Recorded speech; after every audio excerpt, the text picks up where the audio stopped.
So we've been talking about the big rise in skin cancers in Devon this morning. Rates have quadrupled over the past 40 years, with 3,000 new cases being diagnosed in the county every year. Skin cancer survivor Tracy Fay from Newton Abbot is one of the volunteers who are taking part in a new project to try and raise awareness amongst young people. She's been talking to our reporter, Wendy Buckingham. 3 years ago, I had a freckle on my face that I got a little bit concerned about when it started to look a funny colour. So, I went to the local GP and he saw it and straight away said he wanted it taken off. And when they did, they found it was a basal cell carcinoma, which is the type of skin cancer that spreads in situ. It doesn't spread across your body. When they took away the particular mark on your face, did you have to have any other treatment? It took 3 attempts to remove it because they can't see how far it spread because it goes deep under the surface and it can spread below the surface as well. So I had 3 attempts at minor surgery to remove it, but in the end they had to do what's called Mohs surgery, which is quite major surgery where they cut the tumour away, then they analyse it and you have to wait and they keep going back to you and removing more and more skin. They have to have a clear margin around the tumour, so it took several attempts to get it out, and then I had to have plastic surgery to, a skin graft put back over the hole that was left behind. So really quite unpleasant surgery in the end. Well, that's enormous, seeing it's your face as well, which can have an effect, can't it, on you emotionally? Oh, definitely. When I was bandaged up for sort of a week afterwards, and I didn't know the extent of the scar, and when the bandage came away, there was a cut from the corner of my eye right to the top of my lip, right down the side of my nose.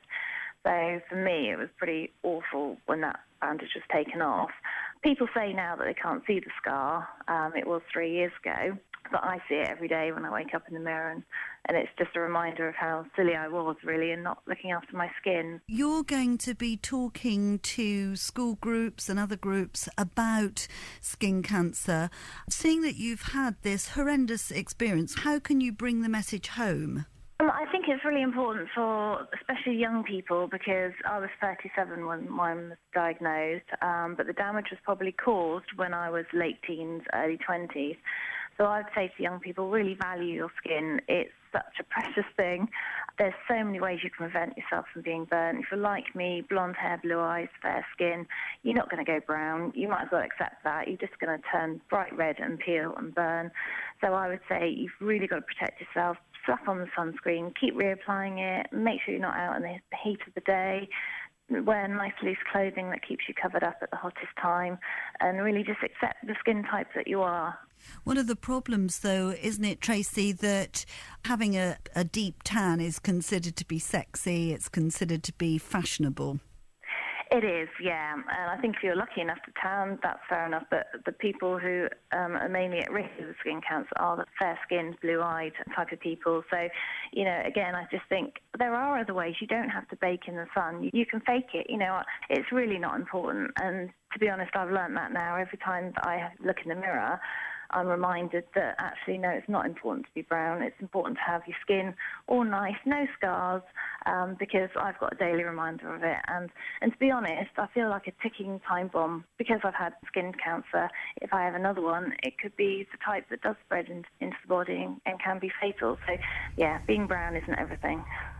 Skin cancer survivor Tracy Fay from Newton Abbot speaking to Wendy Buckingham. I wonder how wise we are actually about this. Have we got much more savvy?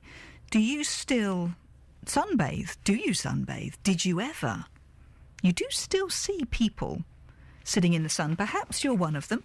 Perhaps that's something you would go out of your way to avoid. Has it changed much over the last 40 years? Love to hear from you this morning. The text number is